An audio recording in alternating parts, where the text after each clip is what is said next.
partir de hoje, você acompanha o UnitaCast, que destaca as boas práticas do Centro Universitário Tabosa de Almeida, aqui da SES Unita.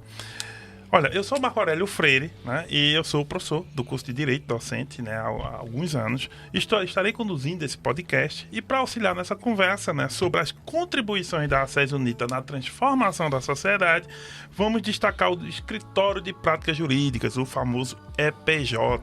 E para isso contamos com a participação de quem? Olha, 3 convidados especiais, tá? Primeiro, a assistente da reitoria, a Marileide Rosa, né, que eu já vou dar o currículo dela aqui, gente, é uma folha, mas vamos lá. Marileide Rosa esteve à frente da pró-reitoria acadêmica aqui da SES Unita entre 1999 até o início agora de 2022. Atualmente é assistente da reitoria aqui da instituição. Tem especialização em gestão escolar pela Faculdade Fracinete do Recife, a Fafiri, né, e possui graduação em licenciatura em pedagogia pela Universidade Federal de Alagoas, a UFAL. Segundo convidado é a Marcela Proença, né, que é professora, coordenadora do curso de Direito aqui da SES Unita, mestre também, ela é mestre em Gestão Pública pela Universidade Federal de Pernambuco, é pós-graduada em Direito Público pela Escola Superior da Magistratura de Pernambuco e ainda graduada em Direito aqui pela SES. E, em terceiro lugar, o Adrielmo. Adrielmo de Moura, cara. Olha, o Adrielmo, ele é docente também do curso de Direito aqui da SES, coordenador do EPJ, né, do Escritório de Práticas Jurídicas, e mestre em Direitos Humanos pela Universidade Federal de Pernambuco. Além disso, tem pós-graduação em Ciências Criminais pela Universidade Federal de Pernambuco e também é graduado em Direito da SES, ou seja, somos 3 graduados aqui pela instituição. Também tenho, né, graduação em Direito, né, e mestrado em Direitos Humanos junto com o meu colega Adrielmo. A gente ali fez o mestrado juntos. Olha só, esse é um podcast, gente, sobre o EPJ, sobre as práticas, as transformações sociais da SES. Vale muito a pena acompanhar, mas para começar, eu começo aqui com a Marileide Rosa, porque vejam, professora Marileide, ela né, foi a senhora quem idealizou esse podcast, esse projeto, né? E aí eu queria já começar perguntando o seguinte: quais são os objetivos, né, de fazer um podcast trazendo essa questão da transformação social a partir das ações da própria SES Unita? Aí, para você entender isso, Marco, eu tenho que contar a história do começo, né? Sem dúvida. E fazer, assim, algumas considerações. Nós sabemos que a SES está com 63 anos de existência. Ao longo desse tempo, formou gerações e mais gerações de profissionais aqui em Caruaru, da região. Temos também egressos em outros estados do Brasil, temos até fora do Brasil. Então, a SES, nos seus 63 anos, ela procurou formar profissionais com excelência e com um diferencial que nós, assim, sublinhamos bastante. É que esse profissional ele tem que ser excelente naquilo que ele faz, mas, aliado a isso, a SES procura incorporar na sua dinâmica acadêmica os valores éticos, os valores sociais, os valores de justiça, de cidadania, de solidariedade, de sensibilidade social. Tanto é que a SES tem mais de 30 projetos de extensão, porque ela quer formar um profissional completo, né? Tanto cientificamente como uma pessoa humana, né? Que seja cidadã e que possa contribuir para fazer um mundo melhor. Então, o que aconteceu é que, ao longo desse tempo, nós nos dedicamos a formar esses profissionais assim, com qualidade, da melhor maneira que a gente podia fazer, né? E aí é uma equipe muito grande de professores, é uma equipe muito grande de funcionários, né, que todos trabalham com esse objetivo de fazer essa contribuição para a sociedade. E aí a ideia surgiu porque depois de tantos anos de experiência, de tantos fatos novos, de tantas pessoas transformadas que estão contribuindo aí de uma forma muito positiva com a sociedade, nós nos indagamos. Esse acervo de experiências, essa memória da SES, das suas boas práticas, ela não pode ficar só entre muros, né? Então, nós sentimos assim, a obrigação, o dever de socializar estas experiências, né, que serviram para tantos, assim, para nós podermos socializando, divulgá-las, né, e também dar a nossa contribuição para o debate educacional, né, tão necessário nos dias de hoje. E a SES é uma universidade comunitária, né? Então, isso já modifica o papel dela na sociedade. Ela não é apenas mais uma universidade privada, como tantas são e como tantas fazem seu trabalho, mas o fato de ser comunitária influencia nesse processo de buscar boas práticas? Sim, influencia, porque o fato dela ser comunitária, ela tem um olhar todo especial para as comunidades. Então, o ensino não fica só intramuros. A SES tem as suas ações extramuro. Tanto é quando eu falava que o aluno sai com sensibilidade social, é porque ele, durante o curso, ele experimenta estar nas comunidades prestando um serviço dentro daquilo que ele está aprendendo, né? Então, isto é uma característica das instituições comunitárias, né? É prestar esse serviço também às comunidades. Isso é interessante, é importante. E aí, Marleide, a gente vai fazer um bate-bola com os meninos aqui, a Marcela e também o Adriano, justamente para a gente entender como é no caso, porque assim, o primeiro curso que a gente está escolhendo aqui é o de Direito, não é isso? Hoje, o podcast é de Direito, né? Que é o curso o mais antigo ao lado de Odonto, o mais antigo da instituição, né? Da casa. Foram os dois cursos pelos quais a instituição começou.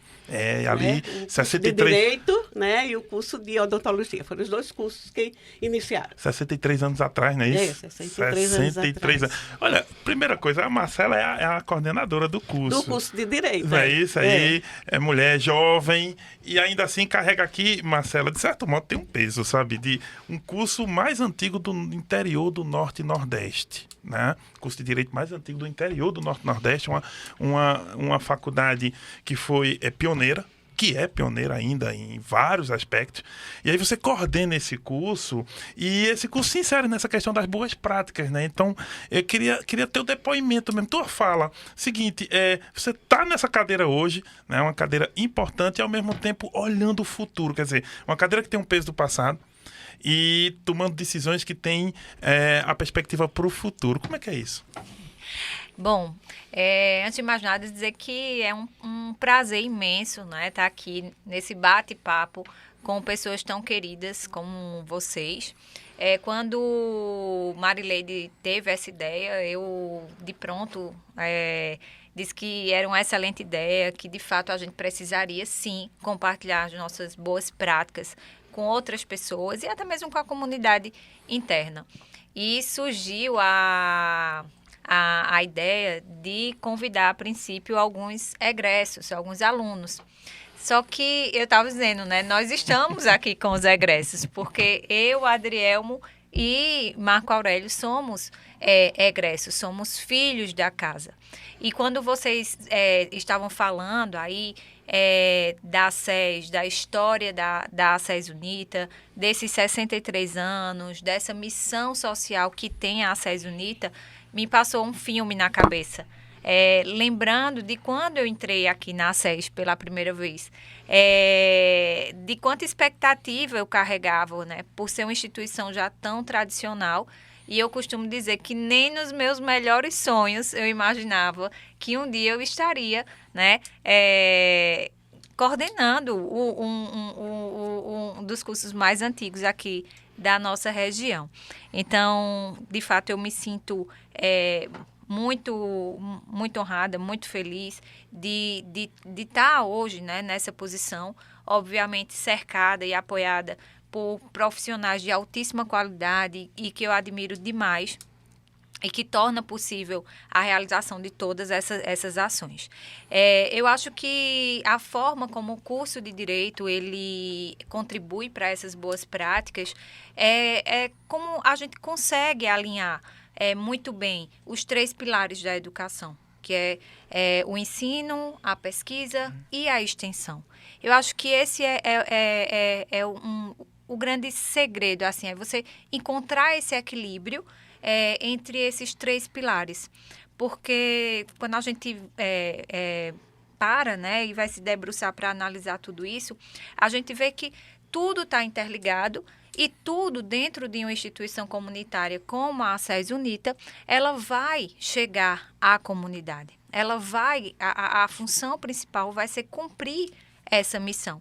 Então, a partir do momento em que a gente capacita os nossos alunos que no processo de ensino, e dali a gente começa a incentivar essas pessoas a produzirem pesquisa não só aqui na SES, mas eles são incentivados a pesquisar e apresentar os resultados de suas pesquisas em outras instituições, em outros países. Nós temos diversos alunos que participam de projetos de pesquisa, de projetos de extensão e saem para outros países para apresentar os resultados desses estudos. E, finalmente, a gente chega na extensão, que a marca maior da extensão do curso de Direito da SES UNITA, sem dúvida, está ali no escritório de práticas jurídicas. Porque lá no escritório, a gente tem não só o estágio propriamente dito, mas a gente tem ali, justamente por essa ligação, por esse vínculo, né, entre os três pilares, a gente tem dentro do EPJ também ações extensionistas, vários projetos de extensão que se ligam com as práticas de estágio. E dentro desses diversos projetos, que a gente vai ter a oportunidade de falar sobre cada um deles aqui, ou boa parte deles, a gente busca a formação de qualidade, que Marileide falou. Mas não só a formação de qualidade, né? No sentido técnico da palavra, mas essa consciência e essa responsabilidade social. Então, eu acho que o aluno de Direito da SES UNITA, ele tem uma responsabilidade social que é uma marca muito forte. Então, quando a gente vai às comunidades, né, através dos projetos de extensão, atender aquelas pessoas que mais precisam, seja prestando uma assessoria jurídica efetivamente, seja levando conhecimento jurídico sobre determinado assunto, eu acho que a gente é justamente aí que a gente alcança, né, que eu digo que a gente efetiva essas boas práticas. Olha, tem uma coisa que chama a atenção, a Marileide trouxe, que é a formação humanista, não é? A formação técnica, a Marcela também trouxe. E aí eu acho que combinado com a formação ética, né? Acho que me parece ter um alinhamento muito pela ética na conduta, porque o técnico e o humanista só podem se encontrar numa atitude ética, né? Numa escolha. Né? E se não houver a escolha, não vão fazer isso. Exatamente. E é importante, nesse cenário tão competitivo que se apresenta, a gente trabalhar sempre com os nossos alunos. Que mesmo diante de um cenário tão competitivo, a questão da postura ética e humanística, né, ela é, sim, totalmente compatível. Uma coisa não exclui a outra.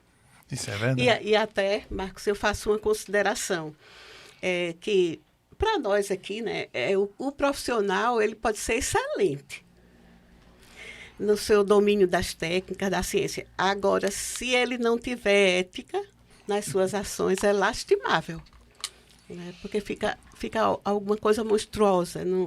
Ele não dá aquela contribuição que deveria dar à sociedade, né? Porque muitas vezes as pessoas não precisam só do conhecimento. As pessoas também precisam de profissionais que as tratem com respeito, né? Com respeito, com solidariedade. Né? Então, isso é uma coisa muito conversada entre nós, né? E colocada em prática, né? Colocado Sim, em prática. nós tentamos. Não é isso? Falar em prática, né? Vamos falar aqui com o coordenador do EPJ, Escritório de Práticas Jurídicas, o Adrielmo, que é uma cria do EPJ, diga-se de passagem. Né? Nos bastidores estávamos comentando isso. Adrielmo, vamos lá, desenha um pouquinho. De verdade, desenha um pouquinho. Porque assim, o EPJ é grande hoje. A Marcela já pontuou, olha, o EPJ tem estágio, mas tem prática extensionista, tem pesquisa. Quer dizer, o EPJ é um grande laboratório real para o estudante da SES de Direito e até de outros cursos que se aproximam ali, né? Enfim, você vai explicar um pouquinho qual é o desenho do EPJ? O desenho do EPJ hoje A gente trazer ainda mais, não só a prática por si só, pesquisa e a extensão, porque a gente não só trabalha a tríade, né, da universidade, que é ensino, pesquisa e extensão, que a gente trabalha dentro do EPJ, mas também levar a prática dentro de uma consciência social. Nesse ano, nós somos não só EPJ, mas também Casa de Justiça. É um grande convênio, já com 3 anos, lá na Casa de Justiça. A gente funciona num EPJ que eu sou soberbo em dizer que é o maior EPJ de Pernambuco, porque eu conheço outros EPJs, eu fui em outras casas de justiça. Quando a gente estava construindo a Casa de Justiça, eu fiz questão de conhecer todas as outras, para fazer com que o EPJ abraçasse e abarcasse todas as possibilidades sociais. A gente tem uma Câmara de Mediação com 13 anos de funcionamento. E hoje a mediação é um dos campos na área civil mais crescente. Nosso alunado sai capacitado pela mediação. Semana passada nós passamos uma semana inteira fazendo mediações, envolvendo mais de 8 profissionais do EPJ, fazendo mediação com mais de 300 processos. E nosso alunado participando efetivamente desse momento. Nós fizemos uma ação social dia 12 de setembro que teve envolvimento em mais de 10 cursos de ACES no Marco Zero de Caruaru, onde a gente trouxe um ônibus do Tribunal de Justiça para fazer mediações na rua. A gente teve um acolhimento e agradeço a professora Soraya, que é a coordenadora da extensão, que levou diversos cursos de saúde. A gente teve o pessoal lá da CELP participando conosco. Nós tivemos o pessoal não só jurídico, mas de saúde e um ônibus. Então a gente levou ao direito, levou a SES UNITA ao Marco Zero de Caruaru. Nosso compromisso é social, não só de formação. No momento que eu levo esse instrumento para o Marco Zero de Caruaru com o nosso alunado, o alunado agrega valor de conhecimento, mas também agrega um valor social. E esse valor social tão defendido por nós, que é importantíssimo. E a gente não pode deixar a nossa tradição, que nós temos de instituição mais antiga, mas aqui neste momento, com esse podcast, mostrar que também somos modernos. Então, na mesma forma, a gente está levando à população uma forma bastante atual de levar o que nós fazemos para que nós nos apresentemos como uma instituição tradicional e moderna, porque a gente leva esse conhecimento da melhor forma possível. Nós temos convênios como o Juizado Criminal, que tem mais de 15 anos, nosso EPJ tem mais de 20 anos, formando pessoas, conhecendo, nos modernizando sempre, porque o advogado de amanhã é um instrumento social moderno, dinâmico. Nós temos que ter interligação com a prática tecnológica. Muito se fala em advocacia 3.0, 4.0, 5.0, o PJE, as formas de conversão. Todo o nosso EPJ trabalha apenas com documentos eletrônicos. Por quê? Porque a advocacia é assim, dinâmica, prática, rápida. Então a gente precisa ter esse compromisso tecnológico, ao mesmo tempo social e também com muito conhecimento, Marco, porque a gente não pode deixar de formar os nossos alunos da melhor forma possível, porque eles têm que estar preparados, porque a gente tem uma prova da OAB que é extremamente difícil, mas graças a Deus o nosso número é muito bom. Nós temos um número muito acima da média nacional de aprovação. Por quê? Porque a gente tem uma gama de diversas possibilidades, desde a área criminal, desde a área civil, consumerista, o nosso COAC, nós temos a questão de conhecimento do pró-endividados, nós temos a conhecimento da adoção de presos, nós temos conhecimento do saúde legal. Que instituição trabalha direito médico? Então a gente tem toda uma gama de mediação, então a gente tem toda uma gama de conhecimento para que o aluno possa ter essa propriedade, ter essa facilidade, ter esse conhecimento e sair daqui um profissional com uma lasta possibilidade de conhecimento, muito bem formado e sempre com muita consciência social. Olha, o interessante é essa relação, Marileide, entre tradição e modernidade, porque realmente é a mais antiga, né, gente, a mais antiga do estado, do interior, 63 anos, mas é preciso olhar para o futuro, né, Marileide, porque a sociedade se transforma e a universidade tem que se transformar junto, não é isso? Sobretudo depois da epidemia, né, que nós tivemos muitas vezes de fazermos outra forma de ensinar, né? Onde o aluno ficava em casa e o professor precisava usar a tecnologia. E não só a tecnologia pela tecnologia, porque não era só ligar o equipamento. Ele tinha que aprender metodologias ativas para que com aquela aula pela tecnologia o aluno também pudesse aprender, né? Então, nós fizemos experiências muito valiosas, talvez valesse outro podcast. Isso vale. Não é para contar que nós, assim, fizemos muitas experiências, não é? Unindo a tecnologia com a metodologia ativa. Porque a tecnologia, pela tecnologia, o aluno pode saber usar, mas pode não aprender. É verdade, tem isso. Então, numa instituição de educação, tem esse link, né? A tecnologia com as metodologias ativas, para que ele aprenda com uma nova forma, de uma nova forma, não é? Nós hoje não somos como era antes, não somos. Eu acho, Marco, que eu acho interessante, que eu sempre gostei muito de tecnologia. Eu estou na instituição há 13 anos.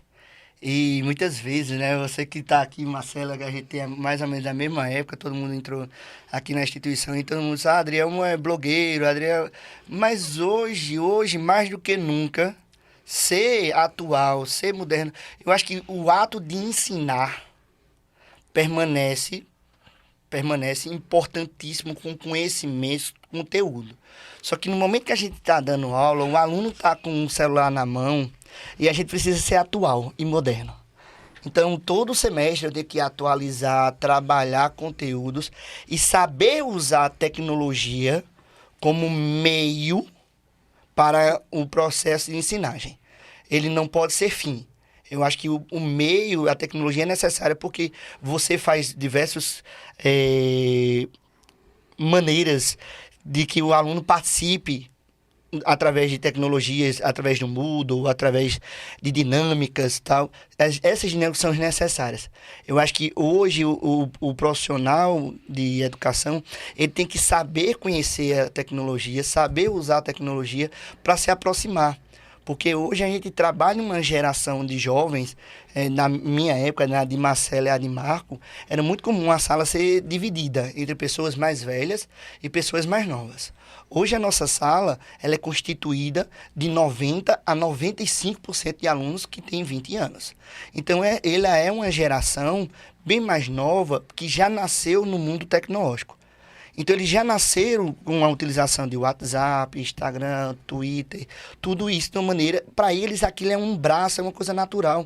Então, a gente tem que fazer com que o profissional seja uma pessoa dinâmica, para que haja com aquilo de uma naturalidade, para saber e conhecer quem é o meu público, quem é o meu aluno e como ele estuda, como ele é prático, como é rápido. Então, eu não posso... Aí eu volto a dizer, eu não posso deixar de ser conteudista. Eu não posso deixar de passar a matéria, porque é obrigação nossa, como um ensino superior, trazer uma discussão realmente do conteúdo, não só apresentar o conteúdo, mas discutir, interagir com o aluno, sabendo que a realidade dos alunos de hoje é outra. O aluno é dinâmico, é moderno, tem a rede social, o trabalho. Então, eles precisam desse acesso, muitas vezes, porque é desta forma que eu vou alcançar o meu público para poder interagir com eles. Olha, eu tenho duas questões aí, é para Marcelo e para o Adriel. Marleide, me permita aqui, que é o seguinte... Sim, eu só gostaria de completar quando ele diz, né, que eu acho que um dos grandes desafios do professor, dessa forma de ensinar híbrida, né? Sim. É a questão da interação. Sim. Porque se não houver essa interação com os alunos, como é que ele vai saber se houve a aprendizagem, né? Isso, e o feedback é importantíssimo. Esse feedback. Então, a interação, o professor dá a sua aula usando a tecnologia como meio, mas tentando essas técnicas, essas formas de interagir com o aluno. Com certeza. Isso é um grande desafio. Antes mesmo da pandemia, vale frisar, bem antes da pandemia, a SES UNITA já despontava na frente com essas questões das metodologias ativas, do uso da tecnologia. Então, é por isso que, quando veio a pandemia e a gente precisou, de fato, paralisar todas as atividades presenciais, em menos de 15 dias, nós estávamos com tudo preparado para dar todo o suporte para os nossos alunos. Claro, a gente se aperfeiçoou, né? Cada desafio que se apresentou, a gente foi se aperfeiçoando. mas em menos de 15 dias, todos os professores já tinham condições, né, de retomar as atividades de forma online, síncrona, assíncrona. Nessa questão que se coloca aqui da tecnologia, e que é sempre uma preocupação constante na SES, a gente costuma dizer que a informação, ela está disponível para todo mundo. A coisa mais fácil do mundo hoje é você ter acesso à informação. Basta você acessar o seu celular e você vai ter ali qualquer informação. Saber usar. O grande desafio e o grande segredo nesse processo de ensino-aprendizagem, para o sucesso do processo de ensino-aprendizagem, é a gente saber utilizar a informação, saber aplicar a informação diante de um caso concreto. E isso lá no EPJ, né, no Escritório de Práticas Jurídicas, é o que se faz no dia a dia. Agora, sempre quando a gente fala do Escritório de Práticas Jurídicas, é impossível, né, não falar do ensino e da pesquisa também, e da extensão, porque está tudo muito entrelaçado. Então, quando o aluno ele está se preparando nos anos iniciais para ir para o EPJ, ele já vai sendo condicionado a receber essa informação e começar a aplicar essa informação diante de casos, né, de situações hipotéticas. E a partir do momento que ele entra num escritório de práticas jurídicas, ali ele tem a prática real, né? Eles trabalham com casos reais. Então, eles são preparados para chegar naquela hora e ter não só a informação, mas ele saber aplicar a informação, ele tem uma análise crítica e muitas vezes esse olhar interdisciplinar do direito. Né? Porque hoje, quando você pega uma causa, Adriano, eu acho que é muito comum, né, lá no EPJ, você pega uma situação, mas não envolve uma só área do direito. Você precisa ter um conhecimento maior, sistêmico, né? Exatamente. E até na minha dissertação do mestrado, eu trabalho extensão universitária e como a formação da extensão universitária torna o estudante de direito que, tradicionalmente, ele é mais afastado dessas questões sociais, tradicionalmente, de envolvimento. No momento em que você se envolve, conhece, sabe daquela dificuldade, vê aquele sofrimento, você acaba se envolvendo tanto que acaba aprendendo muito mais, porque você se instiga, você busca, você trabalha, você quer fazer o melhor. Então, essa dedicação, esse empenho faz com que o nosso aluno não só saia com um envolvimento social muito melhor, mas também com um conhecimento técnico muito melhor. Apura, né, o conhecimento, ele apura o conhecimento. Eu acho interessante isso que Marcela falou, o aluno que está se preparando para a EPJ, essas possibilidades de extensão, que nós temos de extensão universitária a partir do segundo período, tem alunos que já se envolvem no segundo período lá no EPJ, então vão lá até o 10º. Aí ele fica lá na extensão, aí vai para uma extensão num semestre, na outro semestre está em outra extensão. Tem um rapaz que está lá agora, eu acho que no 7º período. Ele está fazendo estágio já no 2º local, mas ele já tinha feito 3 extensões antes. Então, ele está lá no EPJ desde o 3º período. Então, eu sempre o vejo lá trabalhando. Ele disse, Adriano, eu estou aqui sempre porque eu quero abrir as possibilidades. Eu quero abrir as possibilidades de conhecer todas as áreas. Porque eu vou conhecer amplamente e eu vou me tornar um profissional mais completo. Eu escutei isso de um menino de 20 anos. Legal. Então, veja, às vezes a pessoa olha assim e faz, é um menino de 20 anos, mas veja que consciência, veja que dedicação, veja que empenho, que profissional a gente está formando. Maravilhoso. Olha, tem um ponto que é o que eu gosto de conversa, é que vai saindo as histórias, né? E a gente vai amarrando. Porque vejam, para fazer prática, como o EPJ faz, como o curso de Direito faz, você não pode fazer prática sozinho, e você já apontou, né? Convênio com o Tribunal de Justiça, convênio com outras entidades, com prefeituras, com sociedade civil organizada. E aí um detalhe interessante, por exemplo, uma das coisas que a gente vê o EPJ fazer e na prática real, por exemplo, os juizados especiais, né? Você tem os itinerantes, né? Tem juizado forró. Aí, para quem gosta de acompanhar o parte de forró, tem desculpa, mas vai trabalhar, né? Aí trabalhar, só sai para dançar depois. Quem gosta de futebol, Tem também, Tem desculpa, tem juizado juizado. de futebol. Não é isso? E como funciona, os estudantes vão Isso. para lá? Não, e é né? maravilhoso essa participação através dos itinerantes, que eu chamo de itinerantes. Já fizemos juizado da Fórmula Truck, em outros anos, juizado da Paixão de Cristo, lá em Fazenda Nova. Aí, hoje, fixo, nós temos o juizado do forró, que abraça não só os crimes de menor potencial ofensivo, lá com o queridíssimo professor e dinâmico professor Mário Piraja Ramos Rivas, meu amigo, uma pessoa maravilhosa, meu parceiro, que é uma pessoa que agrega demais na instituição. E também, lógico, no juizado do torcedor. Todos os jogos lá, né? Eu e Marcos somos saudosos torcedores do Central. É verdade. E aí, nós somos torcedores e sofremos muito com o nosso querido Central, mas os torcedores não sofrem em questão de segurança pública, porque a gente acompanha lá, a gente sempre tem uma equipe de alunos, um juiz, doutor Mário Piraja, promotor, que faz as audiências e respeita o estatuto do torcedor. Ou seja, dentro de Caruaru, a ACES consegue fazer com que o juizado do torcedor seja respeitado, que é um instituto extremamente respeitado, e também faz com que os alunos conheçam, na prática, como é o juizado do torcedor, como é a legislação criada para trazer segurança ao juizado do torcedor. E esse momento é muito interessante porque eu já fui avaliador, lógico, o orientador foi o doutor Mário Piraja, de vários trabalhos de alunos que hoje exercem e trabalham com contratos de esportivos. Que é uma área muito Que é pouco discutida em outras universidades. Muito. Veja, eu já estou falando aqui do saúde legal. Que é a área médica, né? Direito médico. Questão de desportos, que é a questão do estatuto do torcedor. Então, veja que a gente sempre está ali namorando com possibilidades de trazer uma diversidade de conhecimento, não só na área civil, penal, trabalhista, previdenciária, constitucional. Esse eixo principal da instituição, a gente faz com maestria, mas a gente também tem que ampliar e trazer desportos, questões de outras médico, porque imobiliário, porque essas questões é campo de mercado amanhã para esses profissionais. A gente forma muito profissional e a gente tem que preparar o profissional para diversas áreas.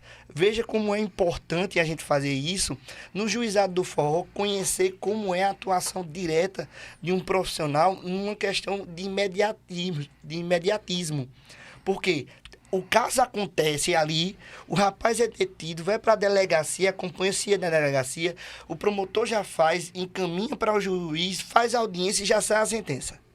Ou seja, em coisa de 1 hora, 2, um processo que demoraria 6 meses, 1 ano ou mais, é resolvido em 1 hora. E o aluno, conhecendo o procedimento que ele vê na sala de aula, de uma maneira fria, no papel da lei, na prática, enquanto ele está escutando música de forró dentro do pátio. Porque eu digo isso muito e eu vou para lá. Esse ano eu só fui 2 dias para acompanhar algumas entrevistas, algumas situações pontuais como coordenador. Maru foi todos os dias, né, como juiz.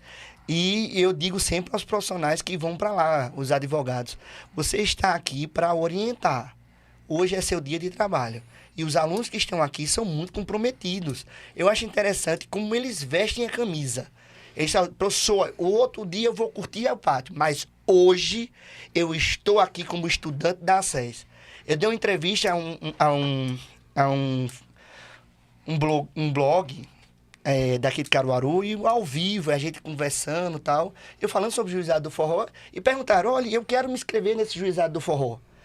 Aí eu disse, mas você... Não, eu sou de outra instituição. É uma exclusividade da SES Unida. Eu tive que dizer isso ao vivo, porque toda essa estrutura, toda essa cautela, todo esse cuidado, só temos aqui. A gente trabalha isso de uma maneira dinâmica, a gente trabalha isso... Não é para aparecer, é porque a gente tem compromisso. E um compromisso com uma formação social, técnica, muito boa para todos os nossos alunos. Olha, isso é muito interessante, né? Eu só diria, a tradição por si só, ela não sustenta a instituição, né? Então, a inovação, esses novos projetos, esse espírito atento para detectar os sinais, né? Por onde nós devemos trilhar, que caminhos, que outras ofertas, o que fazer para aquela formação ser melhor ainda. Então, eu acho que isso é que faz nós termos 63 anos de história, esse movimento, né, de ida e de vinda.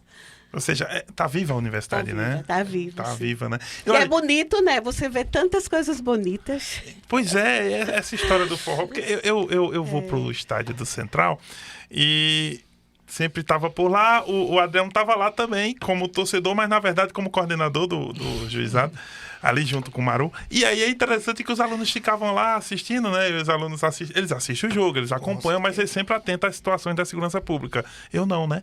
Eu estava atento ao jogo.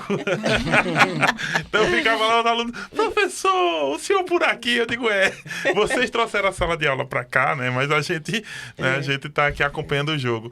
Agora, tem um detalhe, sobre justamente essas relações são muito interessantes, mas tanto esses novos direitos esportivo, médico, que são novas áreas proeminentes, também pensar nos direitos mais tradicionais. E aí eu tenho um papo aqui com a Marcela, porque Marcela é previdenciarista, né? Isso. Não é isso? Não, previdenciarista, não vou dizer errado.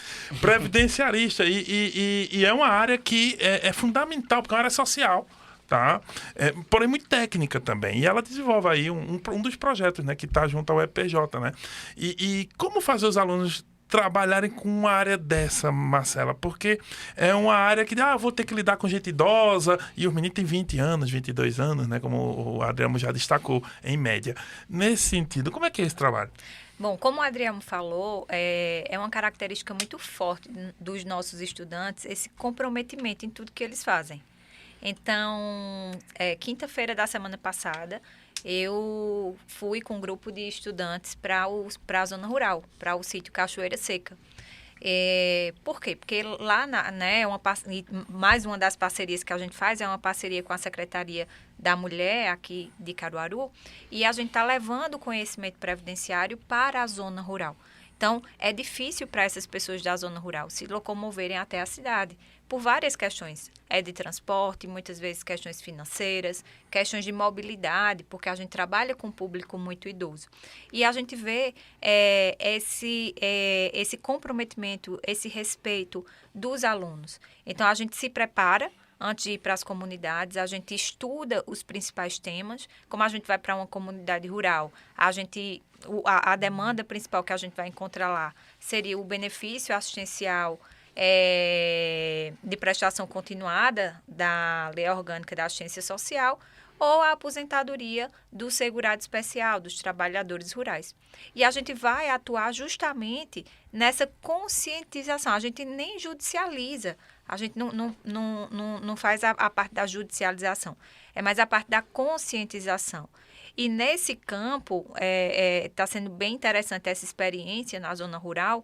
Por quê? Porque a gente vê que a gente tem diversas pessoas que passam a vida inteira na agricultura, trabalhando na agricultura, mas por falta de conhecimento, deixa de constituir provas ao longo da vida.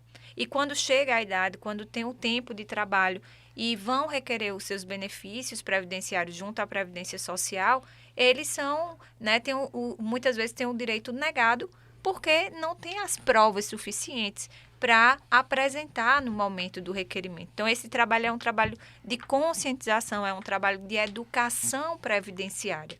E o que a gente vê é uma articulação muito tranquila, muito natural, independentemente de idade, né, dos estudantes com a comunidade que a gente vai visitar. Eles têm consciência do papel, da importância do que eles estão fazendo ali.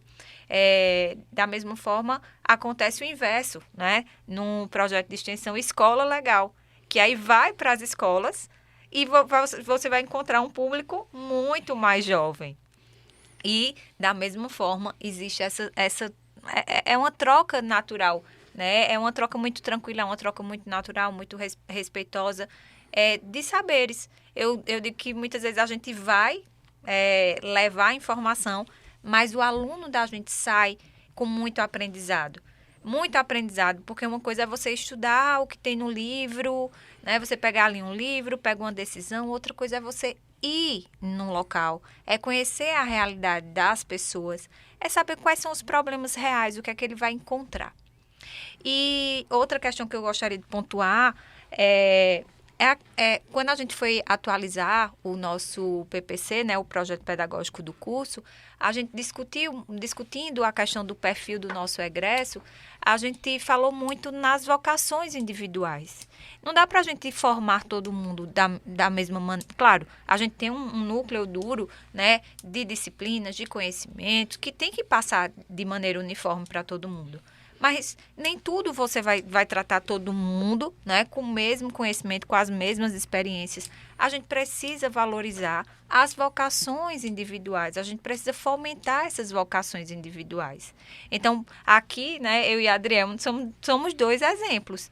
Por quê? Porque mesmo quando a gente estudou, né, há um tempo atrás, não precisa dizer quantos anos, eu descobri, né, quando eu tive a oportunidade de ser monitora, porque eu fui pesquisadora, eu fui monitora, eu aproveitei tudo que a instituição me oferecia. Fui do diretório. Fui do diretório acadêmico, com o presidente aqui, Adrielmo.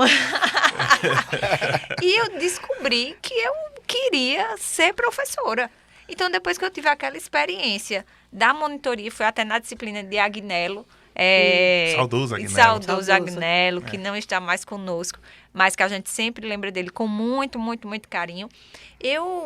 Meu Deus, aquilo ali despertou em mim. Eu quero ser professora e queria advogar, mas surgiu essa vontade muito grande assim de ser professora pela minha vivência, pela minha experiência, pelo contato que eu tive com os professores. E saí da instituição, fui me capacitar, pós-graduação, mestrado, e retornei para realizar, né? Eu me lembro uma vez, numa colação de grau da minha prima. Eu fui para a colação de grau, fui ali na quadra, e eu vendo os professores entrando, né? Com aquela toga, né? Preta. Aquilo ali, meu Deus do céu, aquilo ali me encantava tanto. E eu me lembro como se fosse hoje, eu dizendo, meu Deus, um dia eu vou estar ali, um dia eu vou estar ali, um dia eu vou estar ali, né? Isso ficava muito forte na minha cabeça. E toda vez que eu vou para uma colação de grau e eu tô entrando, eu só me lembro do dia da formatura da minha prima, que eu estava sentada dizendo, um dia eu vou estar ali, né? Da mesma forma, eu acredito que é Adrielmo, né? Porque quando a gente disse Adrielmo é filho do EPJ, não é à toa que Adrielmo virou, né, um grande penalista. Eu acredito que teve muita influência, não é, Adrielmo? Com certeza, trabalhar na extensão me ajudou demais, porque eu vim conhecer, eu fui monitor também, né? Fui monitor de penal 1, 2, 3, 4, processo, porque nós que somos professores dessa época... Você fez a carreira de penal, né, cara? Eu fiz a monitoria, eu vou ser sincero, minha primeira monitoria foi em consumidor. Rapaz, tu é traidor. Eu fui traidor. Só não diga que foi empresarial. Não. Foi em consumidor. Meu professor de consumidor foi o nosso reitor, Paulo Muniz. Eu fiz a prova para monitoria. Na época, depois, Paulo não deixou de dar aula, né? Mas eu acho que ele ainda dava aula quando eu fui graduando. Então, eu fiz a prova para ser monitor dele. E quem assumiu a cadeira foi o professor Alfredo Rangel. Sim. Então, eu fui ser monitor de Alfredo Rangel. Aí, quando eu fui monitor de cível, eu percebi que eu era penalista. Então, aí eu continuei, eu fui monitor da professora Perpétua, fui monitor do professor Ronaldo Lira, fui monitor de Oswaldo Trigueiro, de João Pessoa, de João Pessoa, ou seja, de Felipe Negreiros. Eu fui monitor de uns 4, eu acho que foram 4 professores de penal aqui da instituição. 5, Gustavo Batista também, eu fui monitor dele. Então, eu acho que ser monitor é uma coisa muito importante, porque a gente agrega. A gente agrega um pouco do professor. A gente agrega um pouco daquela capacitação, você tira dele, você consegue roubar dele um pouco dele. E ter aquele exemplo, aquela questão. Eu já tive diversos monitores comigo. Eu tenho a maior alegria de dizer que eu tenho 3 ou 4 monitores que são professores hoje. São professores, foram meus monitores e hoje são professores da disciplina de penal. Em outras instituições, em cursinhos, ou seja, pessoas que roubaram de mim um pouco da minha expertise, da forma como dar aula. Recentemente eu assisti uma aula de um ex-monitor meu e ele fez um exemplo que eu dou em sala. Aí eu cheguei, eu fiz, conheça esse exemplo, na live dele. Aí ele fez, professor Adriel, o senhor aqui realmente é o roubei do senhor. Então é muito legal esse dinamismo dessa conversa, desse trato, dessa proximidade, porque hoje estamos aqui, Marco, e eu me lembro, você na monitoria, Daci, Marcela, Emerson, tantos profissionais muito. Que hoje são profissionais de renome aqui na instituição, pessoas super capacitadas, e eu, que estou aqui enxerido, a gente está lá olhando e lembrando aquelas provas que a gente fazia aqui no Bloco B. Lembra, tudo de novo, fazendo prova para previdenciário, Marcelo, tudo de novo em penal. Então, a gente ficava aquele ciclo, porque a gente se via aqui. E graças a Deus, a gente trabalhou, batalhou para chegar aqui. Eu disse isso no meio do ano, quando eu fui homenageado dos 10º períodos. Eu agradeci por eu estar aqui. Porque a instituição, ela agrega e ela puxa. A maioria dos profissionais são filhos da casa. É muito isso que a Marcela falou, que a gente saiu também, eu e você, eu tenho pós-mestrado fora daqui. A gente se capacita, é isso que eu digo. Agrega-se conhecimento para que a gente possa trabalhar dentro de casa. E aqui a gente se sente em casa. Todas as vezes que eu entro na sala B 104, eu me lembro de eu sentado lá. Eu me formei naquela sala, na B 104. Então, olhar para aquela cadeira e ver um aluno que está sentado ali, eu fico pensando, será que é ele que vai estar aqui futuramente? Daqui a alguns anos. Alguns anos. Então, a gente pensar e ver como é importante essa modernização, essa conscientização, essa conversa. E esse agregar de trabalhar. Eu, como Marcela disse, eu sou filho do EPJ. Quem foi meu professor no EPJ foi o professor João Alfredo. Nosso coordenador também, ao lado da Marcela. Então, João Alfredo era o meu preceptor. João Alfredo eu passei 2 anos fazendo estágio lá com o João Alfredo. Uma pessoa maravilhosa, que eu tenho o maior respeito. Então, a gente veja... E hoje, meu colega de trabalho. Então, é muito bom a gente chegar e trabalhar essa modernidade e sempre olhando para frente. Sempre olhando para frente e sabendo que a gente precisa acompanhar essas mudanças sociais. Isso é verdade. A gente tá chegando, tá perto do final. Mas antes, tem uma memória aqui que eu queria destacar. Né? Eu lembrei dessa questão de monitoria. Eu lembrei que eu fui monitor de Ana Maria Barros. Sim. De Edmilson Maciel, que é nosso colega. Isso. Aqui, né? E do Gustavo Rabai, né? Que veio para o nosso congresso. Isso, né? Por meio esse ano. digital, veio esse ano para o congresso. Eu fui monitor de ED, de ciência política, então...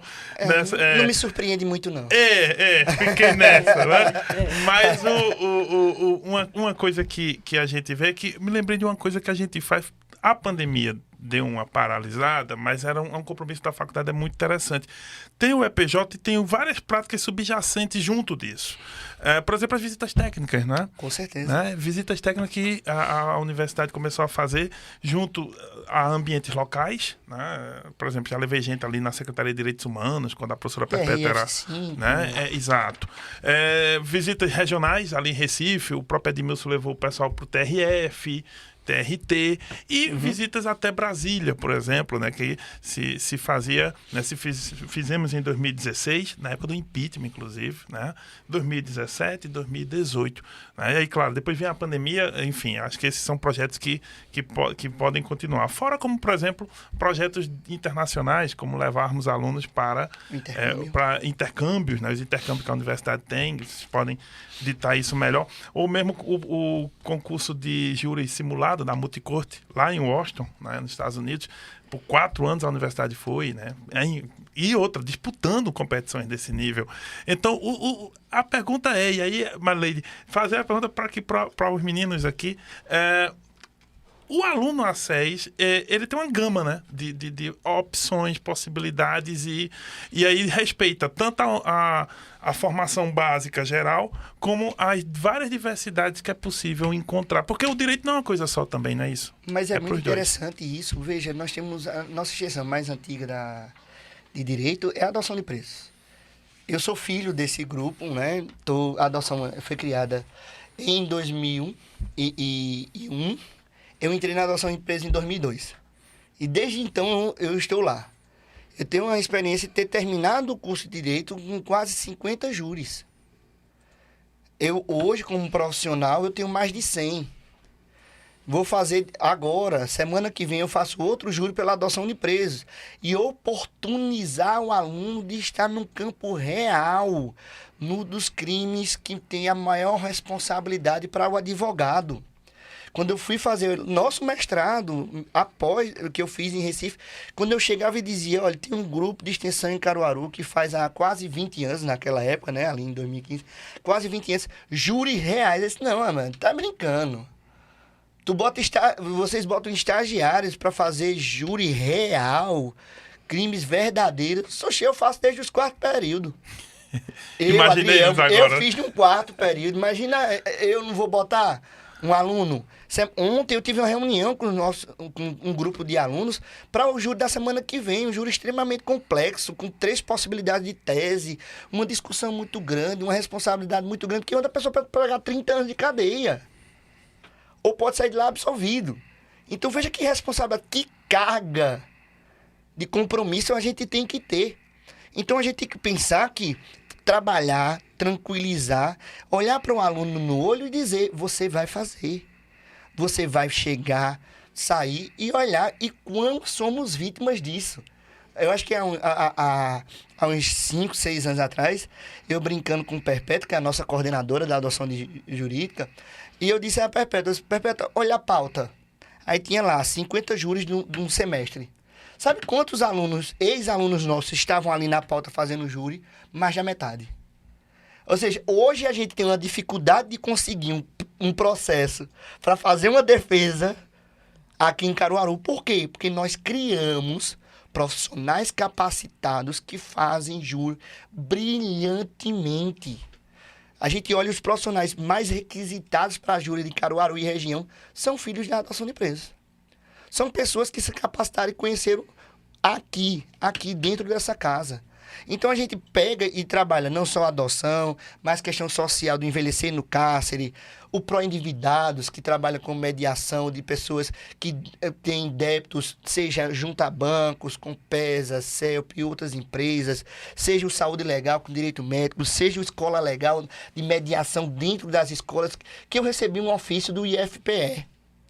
Adrielmo, eu quero que o Escola Legal venha para cá. Aí eu fui para uma reunião lá, em 2020. Já tratei mês passado com um coordenador de novo. Esse Adrielmo, não deu certo porque falta competência. A competência nossa é estadual, do Escola Legal. Aí eu estou alinhando agora o pessoal do tribunal, para agora no final do ano a gente reativar com a competência não só estadual, municipal e federal. Para a gente estar fazendo mediação dentro das escolas, sejam elas municipais, estaduais ou federais. Como também CPCM, que eu já disse, mais de 13 anos. Nosso COAC, Centro de Orientação e Atendimento ao Consumidor. A gente passou um tempo fora dali do prédio, mas eu consegui, falei com o diretor, disse, eu quero uma salinha, eu quero um local, conversei com eles, vou ceder. Conseguiu, e a gente está fazendo atendimento, sabe onde? Dentro do fórum. A pessoa que chega lá, eu estou com débito indevido aqui, vai na sala. Chega lá, senta, conversa com o nosso aluno. Nosso aluno vai saber trabalhar essa legislação consumerista. Também a gente tem atuação muito na questão de família, né? Como eu disse a vocês, estávamos semana passada no Sejusc, na segunda vara de família, fazendo diversos processos. O primeiro mutirão de vários, porque a gente tem uma carga retida de muitos processos parados por causa da pandemia, infelizmente.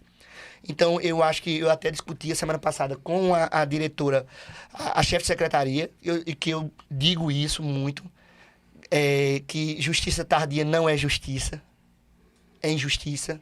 Se eu não me engano, Marco, me corrija se eu não estou falando uma frase de Rui Barbosa. Eu acho que sim. Então, a gente tem que pensar e dizer o seguinte, e também a questão penal.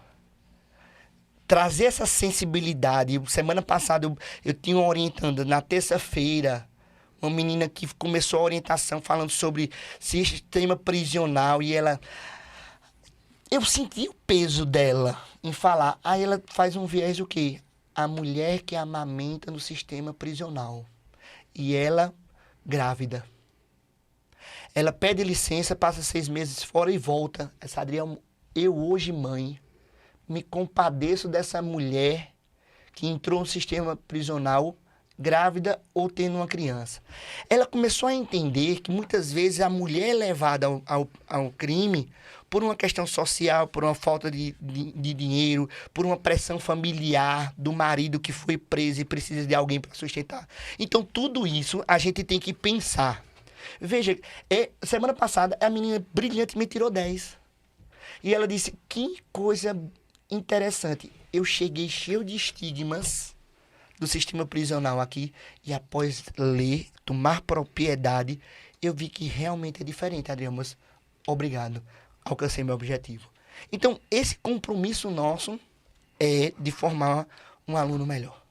Olha só, a gente está chegando ao final, né? Vamos para as palavras finais de todo mundo, né? Para que a gente possa encerrar esse bate-papo, né? Esse UnitaCast.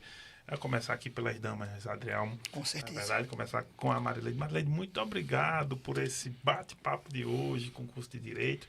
Nós vamos fazer com outros cursos também, né? Mas você é sempre muito bem-vinda, porque é sempre muito bacana, né? Você participou de tudo isso aqui, né? E não é de hoje. Eu vibro muito com essas coisas, porque vivi todas com vocês, né? Assim, eu quero agradecer, né? Esse momento foi muito bom. Esse é o primeiro podcast de uma série. Nós vamos fazer também com outros cursos da instituição e, quiçá, depois a gente volta também com outras experiências, né? Mesmo essa questão internacional, que um aluno pode passar um semestre ou mais na Europa, nós temos alguns convênios lá com universidades europeias, mas aí são tantos detalhes que a gente volta depois a conversar sobre isso. E eu gostaria de dizer a você que está nos ouvindo, e se você gostou desse podcast, é muito importante para a gente ter esse feedback. Porque para saber se a gente continua desse mesmo formato ou a gente muda. Mas, olha, é muito importante esse retorno. Eu gostaria que, por gentileza, vocês deixassem. Obrigada. Perfeito. Façam um comentário, gente, aí, né? Na aba aí do YouTube. Faz o comentário que a gente vai ler com carinho. Marcela? Exatamente. Gente, só agradecer a oportunidade de ter essa conversa, de relembrar, né, momentos tão importantes, né, que eu vivenciei aqui nessa casa no passado enquanto aluna, lembrar o quanto a minha experiência na SES Unita foi decisiva para mudar não só a minha realidade social, mas a realidade social de várias pessoas, né, da minha família, mas de tantas outras pessoas, dos meus clientes, dos meus alunos, essa questão da transformação social, né, que não fica só no discurso da gente. A gente é a história viva da SES, né? Não tem como a gente só vir aqui e falar de melhores práticas e dizer da experiência. Acaba que a gente é a história, a gente faz parte de tudo isso e a gente sabe o quanto é transformador. Então, é muito bom. E com essas palavras e com tudo que a gente conversou aqui, é muito bom saber que essas histórias vão inspirar outras pessoas que já estão cursando direito aqui na SES Unita e outras pessoas que talvez nem saibam ainda, mas vão fazer parte também dessa história, vão alcançar essa transformação social não só na sua vida, na vida da sua família, mas na vida de todas as outras pessoas que você conseguir alcançar enquanto profissional do direito. Então, muito obrigada e quero também ver os comentários aqui. É verdade, Adriano. Agradecer, né, esse espaço, parabenizar pela iniciativa aí da professora Marileide, parabenizar porque eu sou uma pessoa que luta muito pela modernização, estava aqui falando com a professora de jornalismo que está aqui acompanhando. Obrigado a vocês. por essa modernização que eu gosto muito. Eu acho que a gente tem que atender e buscar se modernizar para que a gente possa alcançar da melhor forma possível o nosso público tão jovem, tão moderno, mas lógico, com compromisso de conteúdo, com compromisso de conhecimento, com compromisso social.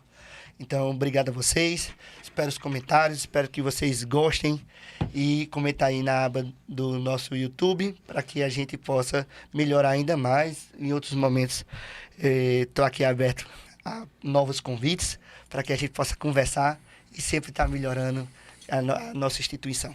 Perfeito. Gente, a gente está no NitaCast, né? Agora os destaques das redes sociais da SES. Acompanhe, né, nossas redes sociais, né?